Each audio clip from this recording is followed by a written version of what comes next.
Bisheni from the election with less than 48 hours to the polls. All right, Paul Dada, let's start this way. Let's talk about INEC and let's talk about the preparations. Now that we know that sensitive materials are now being distributed, do you think INEC, how prepared are you? Do you think INEC is ensuring that the Ondo state election goes smoothly?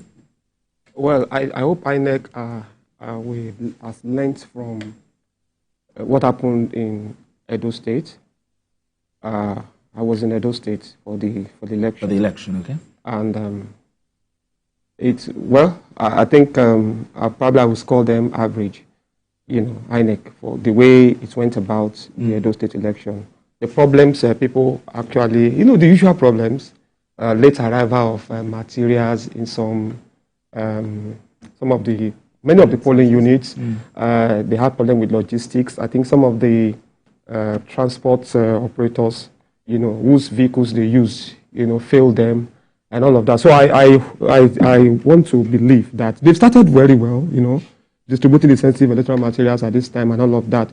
But I just hope that they will learn, take care of the logistics, take care of the, make sure that they move men and materials early. Although INEC did something very good the last the election, where the exercise started late, they extended the time. In fact, the time was actually extended generally. So the usual problems with logistics, you understand. I also hope that INEC will work very well, or the law enforcement agents will assist INEC better this time around. People that normally cause distraction at around voting areas through vote buying. There was what happened in Edo. People brazenly traded votes. In the open. Forget about the fact that they arrested some people.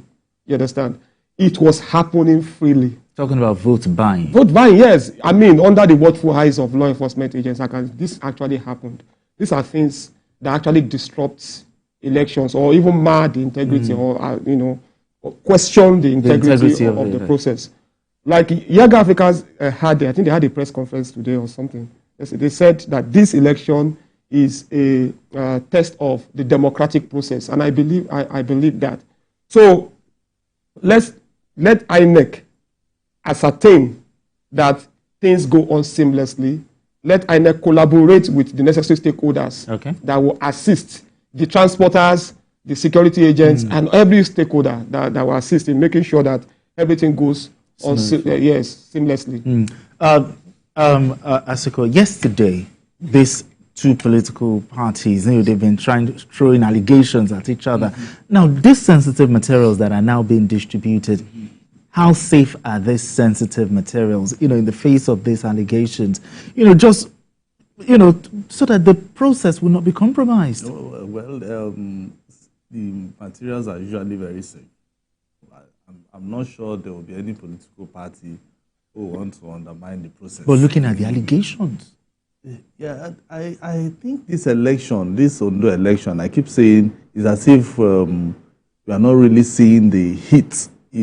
It's not as hot as what we used to, is obtaining, particularly in 2020. In 2020, I know in our war, 2 people died, when they had APC and PDP had, a clash. Okay. And even I remember then, the governorship candidate back then, even alleged that there was an attack on his life. They were trying to attack. But this one has been relatively quiet. So if you're now talking about the process, which is, the sensitive materials being tampered with, I'm not sure the 40,000 security agents that we have will allow that, because every time you are moving the sensitive materials to the different racks before it will now go to the different units, they usually have police officers or security agents. And not just that, I want to believe that all political parties will also have their agents. Sure. Trailing these materials to the final destination. So definitely political parties will always want to trade words. They will always want to allege. I'm not sure there's any election. Politics, the Yes, I'm not sure there's any election in Nigeria that political parties will not always allege that something happened. So it's just like this vote buying.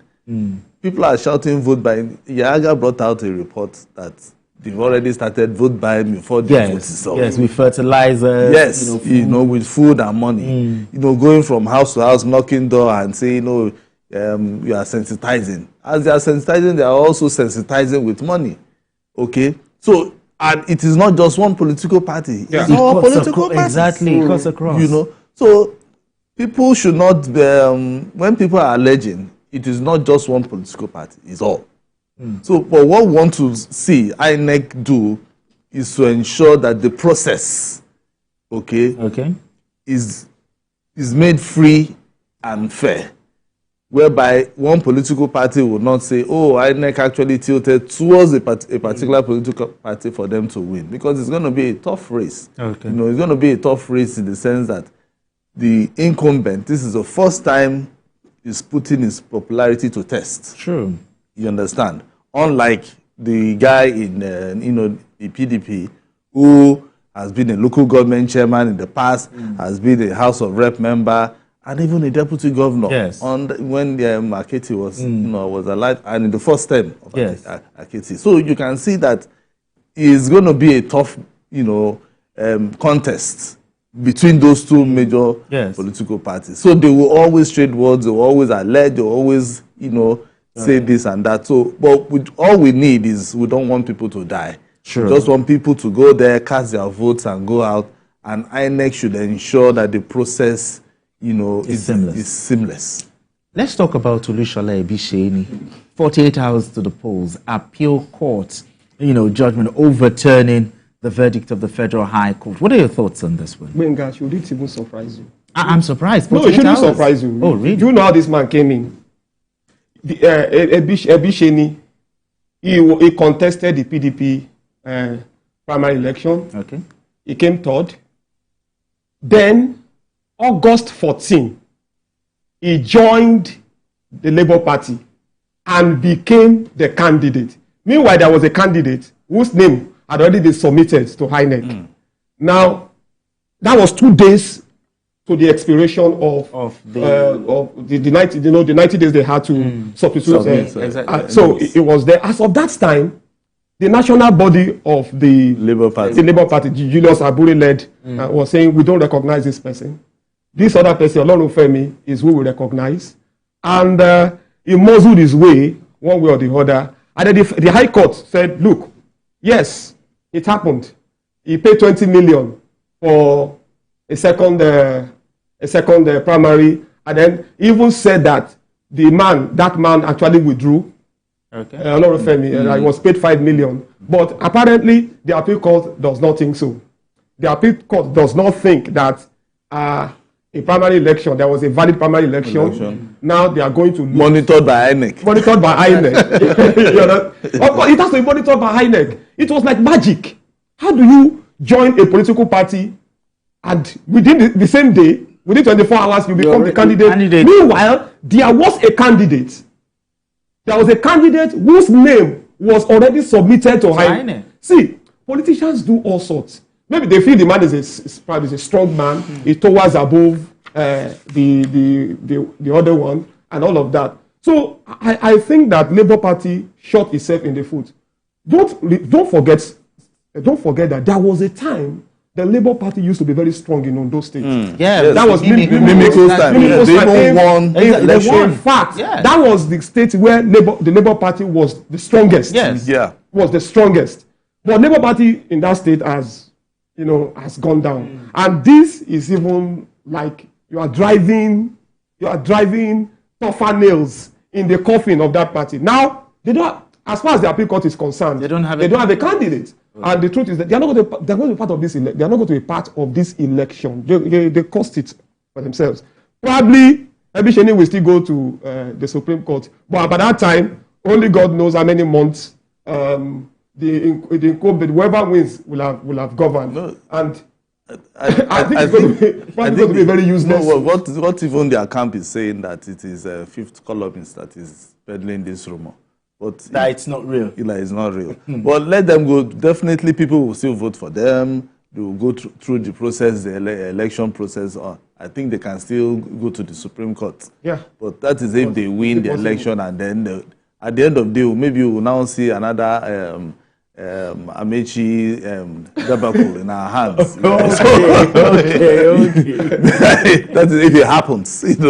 But before we go, let's quickly look at the issue of technology. How prepared is INEC to make sure that INEC is effective, the systems such as the beavers and all other systems work effectively on that day? Yeah, I know there was a mock accreditation process. They did a mock election and all that, and they scored themselves very high. So, but that is before the election. Yes. Usually things like, because nobody's saying network is jamming left, right, center when you are doing this mock thing. So, we want to believe that INEC is ready for this election. The number of people registered voters is just 2 million. Okay. Okay. So we should be able to see the result being counted maybe in less than 24 hours. Okay. And all that. So I believe INEC, the Beavers, is working well because Professor Yakub has been going there several times. Okay. So he's ready for this election. Okay. Because his own job is also on the line. Because line. Nigerians are really looking at Exactly. after the election. All right, gentlemen, let's move straight to our next conversation. Where the internal rifts in the People's Democratic Party, PDP, remains unsolved. One of them is a seeming rivalry between the Minister of FCT, Nyesom Wike, and former Vice President Atiku Abubakar. In a recent statement, Wike told the former Vice President that there is no opportunity for him to secure the party's presidential ticket in 2027. Now, speaking at a media parley in Abuja, Wike noted that Atiku's economic template has already been presented to Nigerians who rejected him in the 2023 presidential election. He noted that Atiku has nothing better to offer Nigerians under the umbrella of the PDP. First of all, let's talk about the former vice president. What is the possibilities of the former vice president, getting the PDP ticket in 2027? Only God knows, because I didn't expect him to get the ticket of the party in 2023. But of course, politics happened. But you see, when a man like Wike is talking, he's not God anyway. But the truth of the matter is that he's a very formidable person in that party. I just hope that PDP will learn its lesson, because PDP is actually dealing with PDP. PDP is dealing with PDP. You understand? I hope some of the PDP members can go down the memory lane. How it used to boast that it was the strongest political party in Africa. Yes, they will rule for 60 years. So, but because of internal wrangling, because people could not subject their own, could not sacrifice their personal interest for that of the common good, that was why PDP became emasculated. You remember NPDP and all of that. And okay, you will have thought that they will learn their lesson when Buhari came in. Yes. But they just getting weaker and weaker and weaker, and they became the weakest. When you had these G5 governors leaving, Wike having problems. Peter will be leaving for see, and up till now, this is the election last year. Yes, 2023. This is 2024. 2024. This is how they will keep arguing till 2026. So in other words, and suddenly get their acts right. No, it's up to them. It's actually up to them. They should learn. They should learn from the way it looks. It's like they are not learning.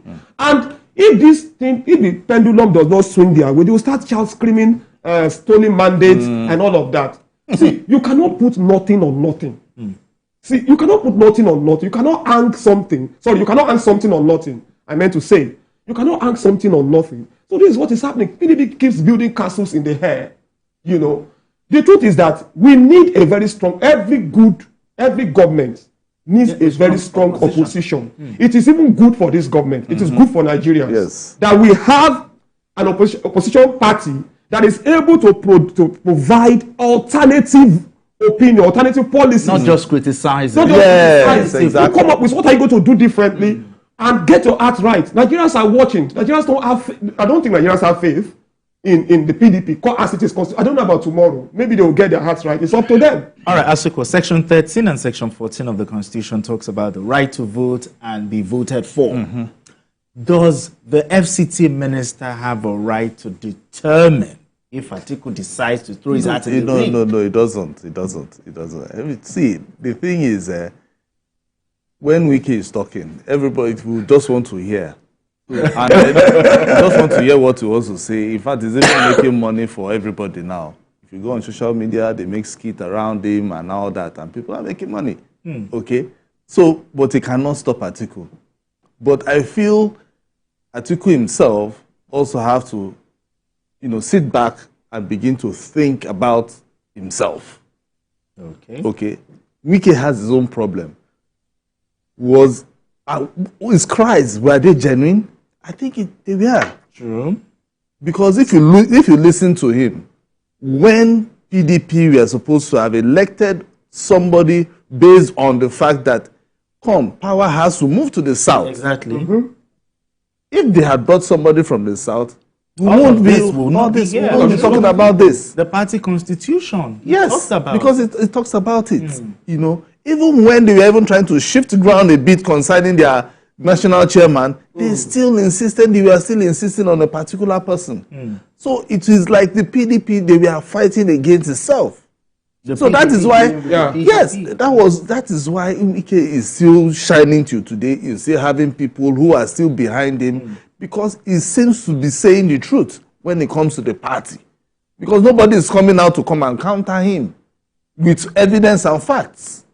Because if you look at it, Atiku has the right for him to contest. But if I am in Atiku's shoes, Atiku will be 77 in November 25th of November, this particular month. Because of his he'll age, be 77. Age-wise, he has been contesting elections since 1993. Exactly. During that. Yes, now. Yes. And all that while, he has lost. So this one is not about maybe Abraham Lincoln that say after.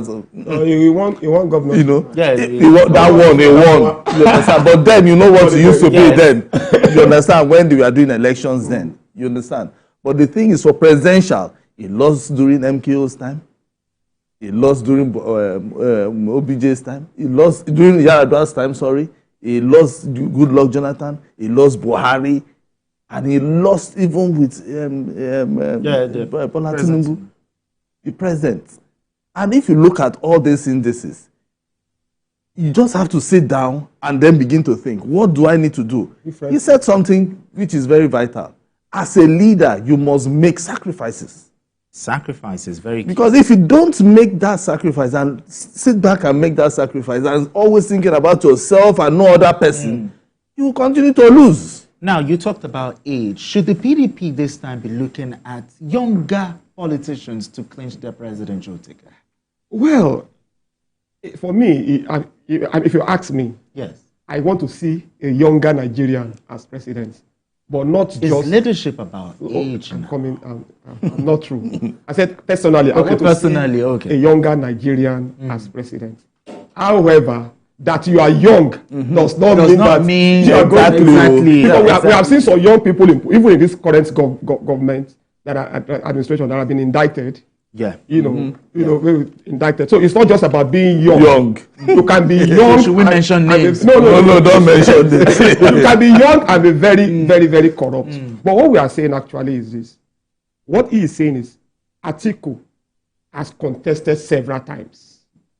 Must it be you? Yes. That's the issue. Now, because of him, the arrangement that the party had was disrupted. Okay. You remember, if you look at the vote that, if you combine the vote that Labour Party and PDP got, it was way above. Way above. So you see, APC. you see, it's like PDP gave that, in a manner of saying, it gave that election to Asiwaju Tinubu. You understand? Now, PDP lost all of the Southeast.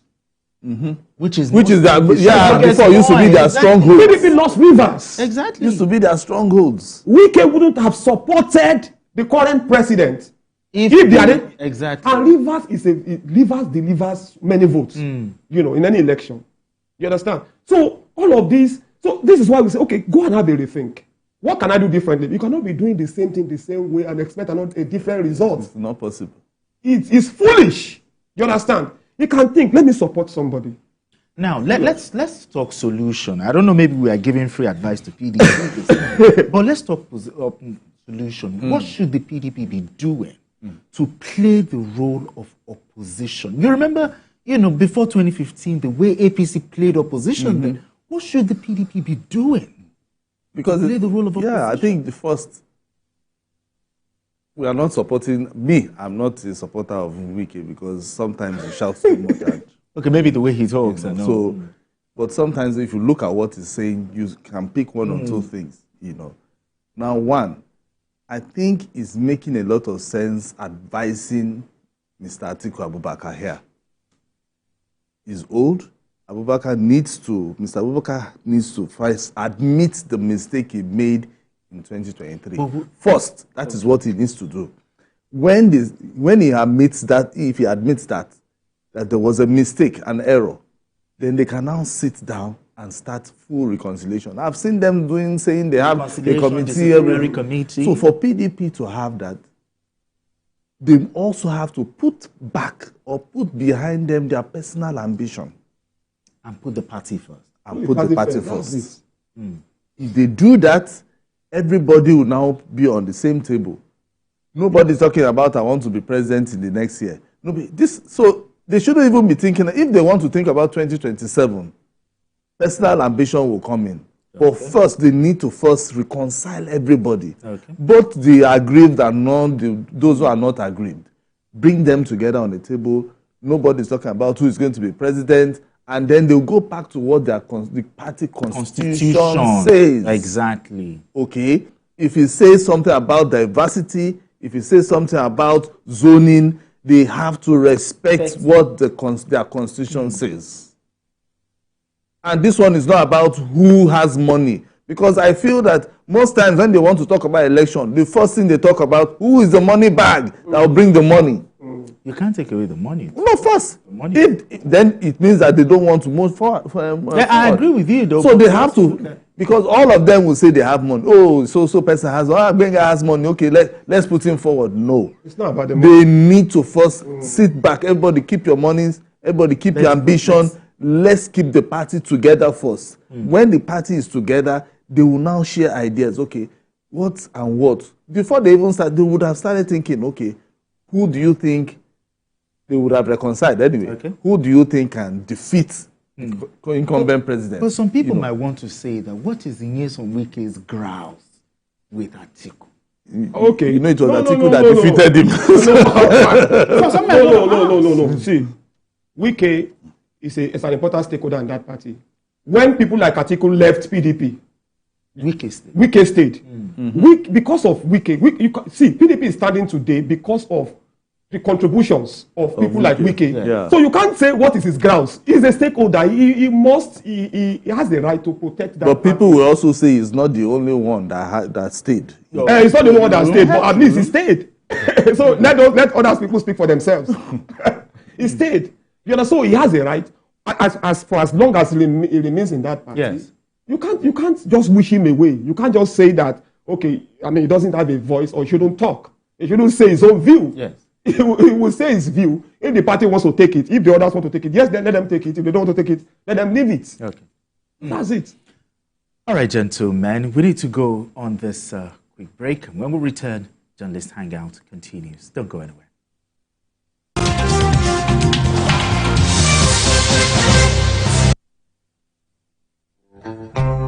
The Acting Chief of Army Staff, Lieutenant General O.O. Oluyode, Grand Service Staff, Member National Institute, on behalf of officers and soldiers of the Nigerian Army, painfully announces the funeral arrangement for late Lieutenant General Taurid Abiodun Lagbaja, Nigerian Army Medal. The 23rd Chief of Army Staff, which sad event occurred on 5th November 2024 after a brief illness. Funeral arrangement, Thursday 14th November 2024, service of songs, time 5 p.m. to 7 p.m. at Mogadishu Cantonment Parade Ground, Asukuru, Abuja. Friday 15th November 2024, funeral church service, time 10 a.m. to 12:45 noon at the National Christian Center, Abuja. Friday 15th November 2024, final interment, time 2 p.m. to 6 p.m. at the National Military Cemetery, Abuja.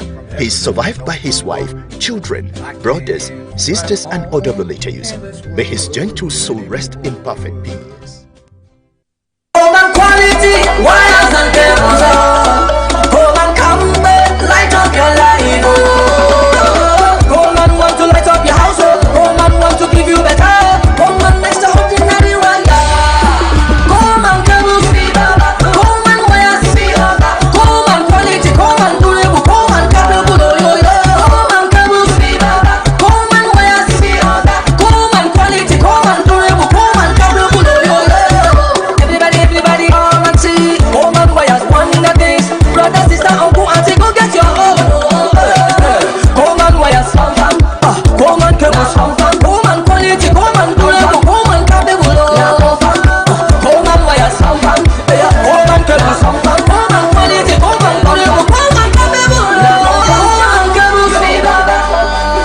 Coleman wires and cable, great quality, now with the new look.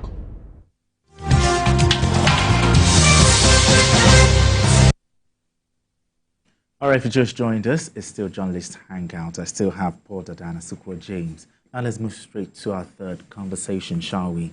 In the fight against terrorism, political will is essential. Without it, even the best strategies fall short. In a display of strong political will to tackle security threats across the country, the National Security Advisor, Nuhu Ribadu, has issued a stern warning to members of the new terrorist group, Lakurawa, emphasizing that their days are numbered. Ribadu noted that the terror group has come at a time when President Bola Tinubu has zero tolerance for insecurity. The emergence of Lakurawa as a terror group in the northwest was confirmed by the Defense Headquarters last week.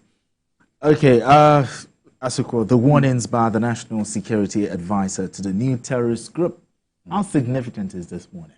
Well, the first, let's say that this group is not a new group. No, but let's just new. Okay. Because I know it was the... Exactly, 2018, exactly. Yeah, they've been there, based on the recommendation, let me use recommendation, of the community leaders back then who were being attacked by bandits from Zamfara, because they actually have their base in Sokoto and in Kebbi now, Good. And they've been there, constituting themselves. First, they were a shield to the people. But until they started constituting themselves into a nuisance, flogging people, checking people's phones, and when you are listening to music, they remove your SIM from your phone and break it and punishing people. And then now they are even trying to expand their base by trying to recruit people, getting monies, to recruit our young lads. These guys are just roaming free, particularly in some local government, like the local government in Gudu, Tagazan, Sila, Lame, Ilela, Binji. These are all border towns that are very, very close to the border to Nigeria, Niger, and so on, because they actually came from Niger. So I think what NSC, Nuhu Ribadu, has said is just trying to tell them we are going to bring the fight to you. It's either you leave our country or we'll attack you. And I like the language he used, that our president will not sit idly by and allow some ragtags. But don't you think we need more action, less talk? I keep saying that, when we heard, because the first time the Defense Headquarters, made that statement, I would have preferred they didn't even mention that, we have seen these people. I would prefer that they have attacked them, decimated them, or eliminated them, and then come and say, okay, fine. We did this. There was one terror group that was at, situated somewhere, XYZ, you know, we finish them and they are no more there. Okay. Our people are now free. I think that is the language Nigerians want to hear. Exactly. You understand? Exactly. So for now, if Ribadu is now telling us, oh, this is what they are going to do, to me, I feel the language is not what that sort of language is not what I want to hear. Because it's like you're giving the terrorist group the opportunity for them to re-strategize. Exactly. Okay, okay, fine. They can come from the left, from the right. So how are we going to, you know, maintain our borders or whatever? Exactly. You know, so for now, I feel for us to be able to tackle terrorism, especially terrorism, because we don't know how far these guys have gone. Exactly. You know, we should do more action than going to the media. We can only come to the media when we have finished the work.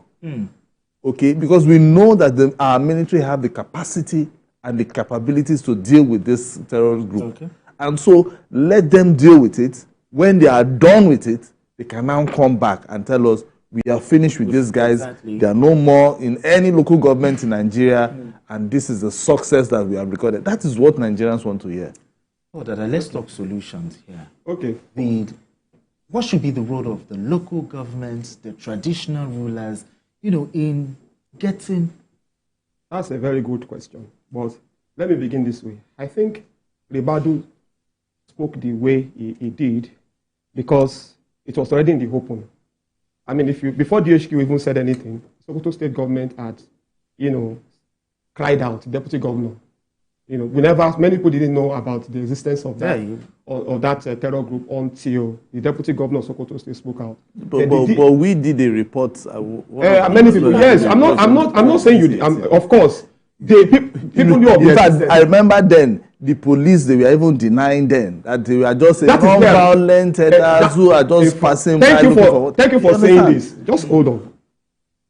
When they have become violent, okay.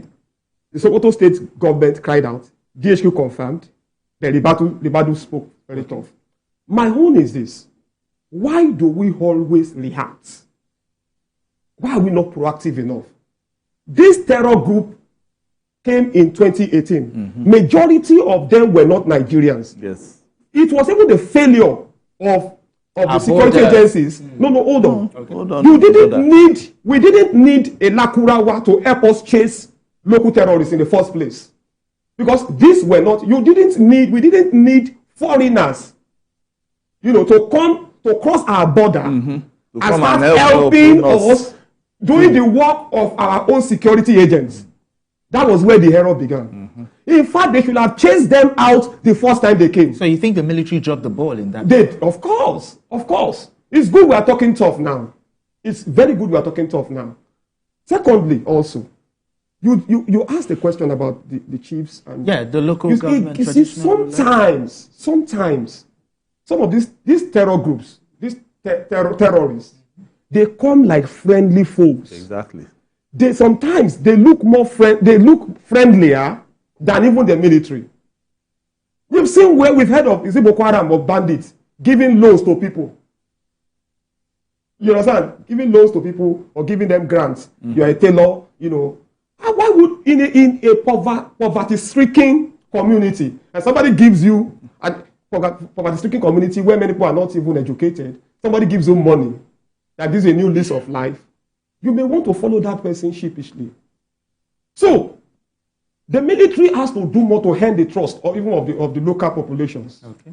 You understand? That is when you can get intelligence. And when you get intelligence, act on it. We see, this is what we did with Boko Haram. We're pussyfooting, we're dragging until Boko Haram became something that, you know, escalated, that we found difficult, successive governments found difficult to deal with. Now, we are saying, okay, they have been decimated, but they are still there, really. They are still there. They may not have been as active or as they used to be, but they are still there. It's not yet Wuru. The bandits are there. The so-called bandits, they are there.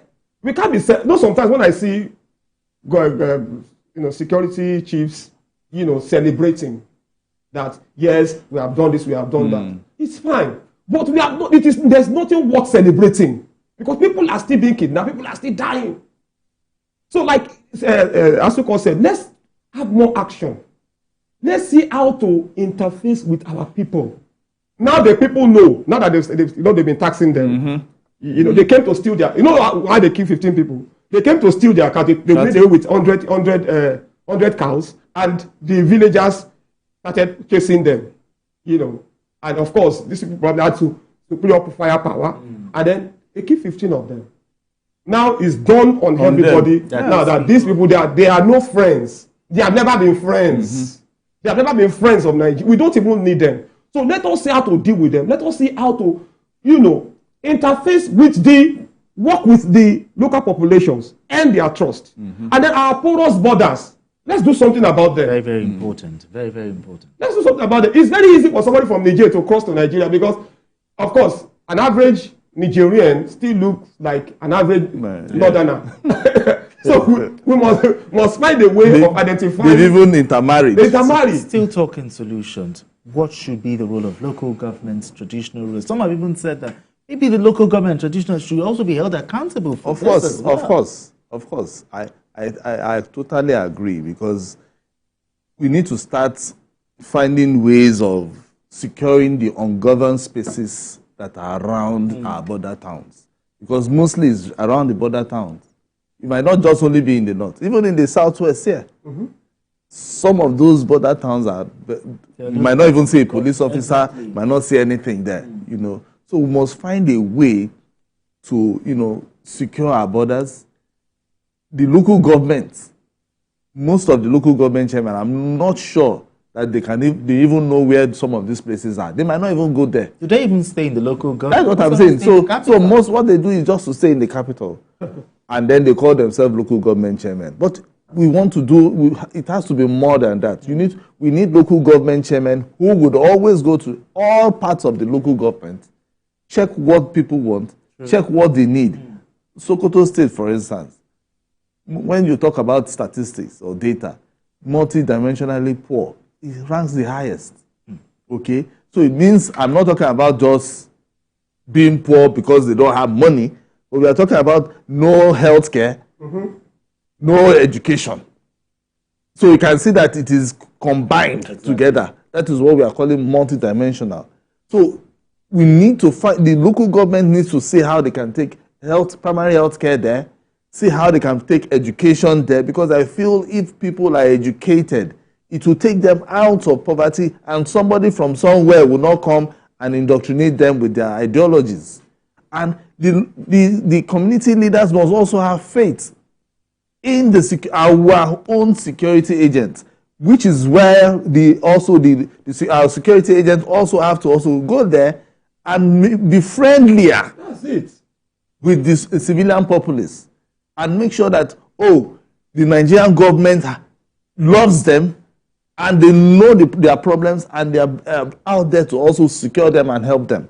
Because once they do that, anytime they see anybody that is not one of them, they will be able to pass information. That is where intelligence gathering comes in. I feel that we can solve this problem. Okay. All we need is for us to work together. Collaboration is important. Okay. All right. Right about now, we're about to go live for the service of songs for the late Chief of Army Staff, the late General Tarid Lagbaja. We go live now.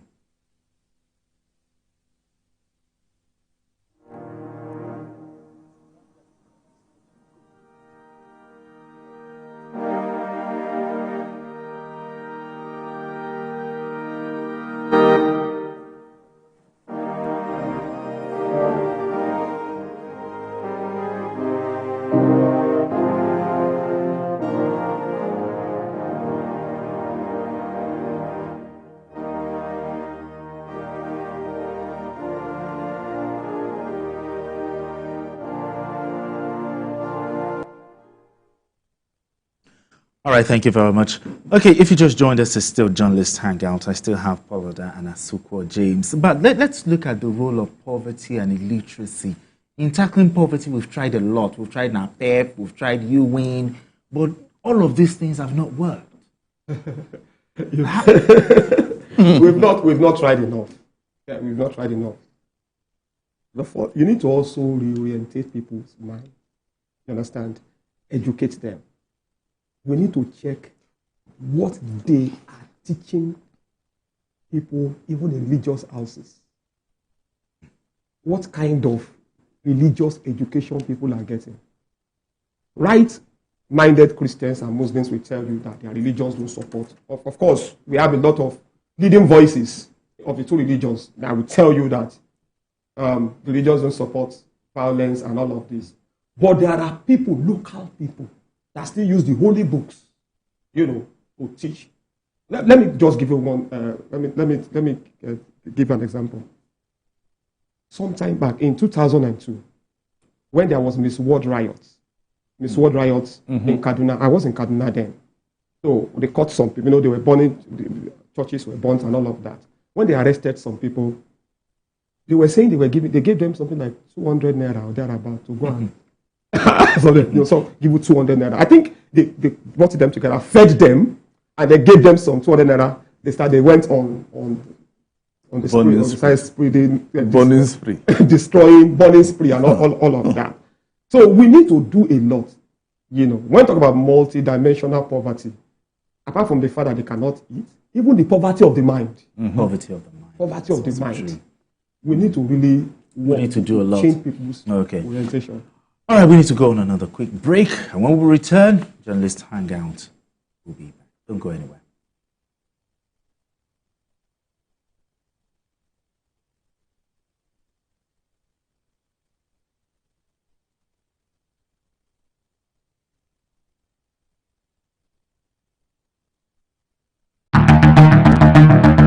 In the month of November. On the 2nd of November is the International Day to End Impunity for Crimes Against Journalists. On the 14th of November is the World Diabetes Day.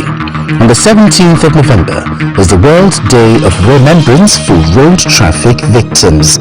On the 18th day of November is the World Day for the Prevention of the Healing from Child Sexual Exploitation, Abuse and Violence. On the 19th of November, it is the International Men's Day, and it is also a day to mark World Toilet Day. On the 21st of November is the World... All right, thank you so much for joining us. Now to our final conversation. It is often said that partnerships between public and private sectors are the engines that drive lasting development. The federal government is weighing this option in its desire to give Nigerians stable power supply.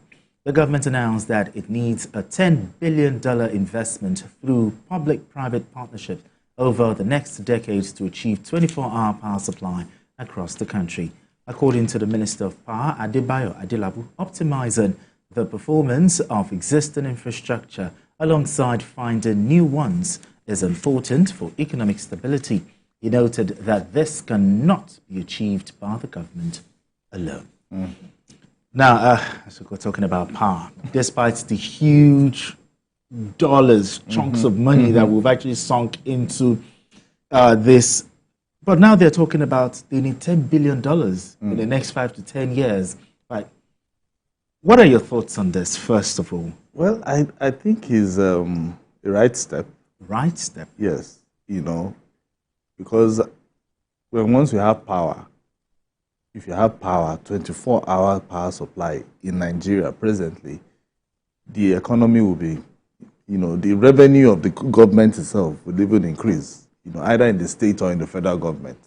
Because that is when you can now have even a 24-hour business plan, whereby some people work in the morning. You can also see people who say, I'm sleeping in the morning, I'll go and work in the night. You understand? As in, open their business, and then we have that 24-hour economy, completely. Now, for 10 billion, when I saw 10 billion, I was asking myself, is 10 billion okay or all right? Is this something that is that can really give us 24-hour? Power. So are you thinking that maybe the 10 billion is not enough? It's not enough. Because during the... you talk about Obasanjo, even the Buhari's time, 7.5 billion was used for transmission alone. Okay? So if you are now saying 10 billion, I'm not saying you can't source for 10 billion from the private sector. You can do that. But I feel it is let's not quote figures, and at the end of the day, we start 2 years after, you now say, because of one thing, we are going to increase it by another 10 billion. Because what Nigerians want is just power supply. So once you tell them you want 10 billion, somebody somewhere can give you that 10 billion, or some banks can contribute money and give you 10 billion. Do you know if you can't meet up that 10 billion, Nigerians will start accusing you of lying? So the best thing is to make sure that you do your proper visibility studies. In the sector, is it about money, or is it about corruption? Is it about competence, or are there other issues? No. It's all combined. Because one, you need to invest in power. What we have now, I'm not sure whether since 1984 or something, or the years back, that we've even had any turnaround in terms of the power sector. It's been long, because most of the transmission lines we are using, if not that Buhari even said, okay, let's get the 7.5 billion for us to do the transmission, we didn't have anything. We are still using the old lines of maybe during our Awolowo's time. Exactly. You understand? Transformers, nothing is new. They said they were going to give us new meters. There are so many people who have not had meters. Exactly, true. You know, even when they even gave the discos and the gencos money, remember when CBN gave them money? Yes. Okay, for them to turn their things around and all. Sometimes we still have darkness. How do we woo investors into the power sector? What are those things that should be on ground to woo these investors into the sector? I think when investors know that we are very serious, when we are determined. Yeah. Now, what are those things we need to put on ground to show our seriousness? See, honestly, the truth of the matter is that we need to show that we are very transparent. We need to show that we are ready to give contracts to those who are competent. I say this, you know why I'm saying this? Obasanjo, he marked $16 billion dollars for integrated. That's 1.2 trillion naira by the exchange rate of that time. 360.7 billion had been spent out of it, but nothing came out of it. He mentioned 7.5 billion. Personally, I don't have problem with committing money, necessary funds into it, but I have problem with how things are done. We unbundled the power sector, the distribution and the generation. Exactly. There are so many problems with generation. So many problems with generation. Sometimes, you see, the only thing we need to deal with, gas issue. Yes, we have abundance of gas. Yes. You have vandalism issues. Then, at the point of transmission, you have problem. Yeah. The discos, they are the greatest problems because they don't even have the infrastructure to support. Exactly. And if Nigeria is even generating as excess megawatts, do we even have the infrastructure to support it? So we must. It's a hydra-headed. It's hydra-headed. The EFCC came out on the show yesterday. We talked about it, where the EFCC said substandard equipments. So you need money to do. But my issue is that we must be ready to be transparent, must be determined, must be focused. Government can't do this alone, obviously. Of course, just like the past power minister said, bring in people or organizations or companies that are very, as far as I'm concerned, I do not think that most of these discos are actually competent, that they were actually ready for it. I've been... No, they don't sow the licenses. Like to me, it's like selling to cronies. And that's the accusation. And that allegation has a lot less credibility. As it's a credible allegation. It's valid. It's a valid allegation because they've not been able to do... For me, I do not see the difference between these discos and the old NEPA. If I don't... They're even better. I still say up NEPA. Up NEPA. I don't see the difference. You understand? If we can get the telecommunication sector right, I mean, we've got it. Remember the time of Nitel. Nitel, of course, Nitel couldn't do it. Exactly. You brought in the telcos, and if Nitel could not even come, they also had their own, they had MTEL. Yeah. But they couldn't compete. Yes. They couldn't compete, So if we can we've gotten telecommunications right. The power sector is very, very important because nothing much can go. See, we'll continue to be a mediocre nation. We'll continue to be a mediocre nation. We'll continue to be a nation that is gasping for breath, or a nation that is being administered oxygen. If we don't get the power right, let us also think of other means of generating power. I was about to apart from using the water and gas. South Africa uses coal. Exactly. Hydro. Some countries also use hydro. We have coal in Enugu. Hydro. Solar. In the north. In the north. Why would And then, you see, a lot depends too much on the federal government. Mm-hmm. We want to. They've even decentralized. I know they decentralized. But we have not seen the states, the subnationals. I know Gombe, for instance, signed a deal with a Chinese company for solar. Enugu as well. For solar. Enugu has as well. So, but what we should be looking at is these subnationals. Yes. Using what the natural resources that they have for them to generate power. Okay. So if, for instance, is in the north, sun, we have sun, go for solar. Don't depend on gas turbine, for instance, or water. So we need to start looking at ways for us to generate electricity and having mini grids. So the political everywhere needs to be there. The political will needs to be there. That's why I asked. We need to find a way to encourage the subnationals to actually use the resources. See, there's an abundance of resources this country has being wasted. For example, Ondo State has the second largest deposit of bitumen in the world. You understand? Has the second largest after Venezuela. What is it being used for? It's untapped, largely untapped. So states have to. It's not all these things we are doing, just contesting for elections and controlling the local government. Organizing sham local government elections. That's all we are good at. We should be very purposeful in making this country better. I understand. In every context. All right, gentlemen, thank you very much. Asuko James, I appreciate you as always. Thank you so much for having me. Paul Dada, appreciate you as always. Thank you so much Welcome. for coming on the show. And that's it on Journalist Hangout today. Join us tomorrow for another episode of the program. You can watch the repeat broadcast of this episode tonight at 11 and join us on Sunday from 1:30 to 3:30 p.m. for Journalist Hangout on Sunday. We are on YouTube at youtube.com/TVC News Nigeria. I am Benga Oreshegun. Bye for now. God bless Nigeria.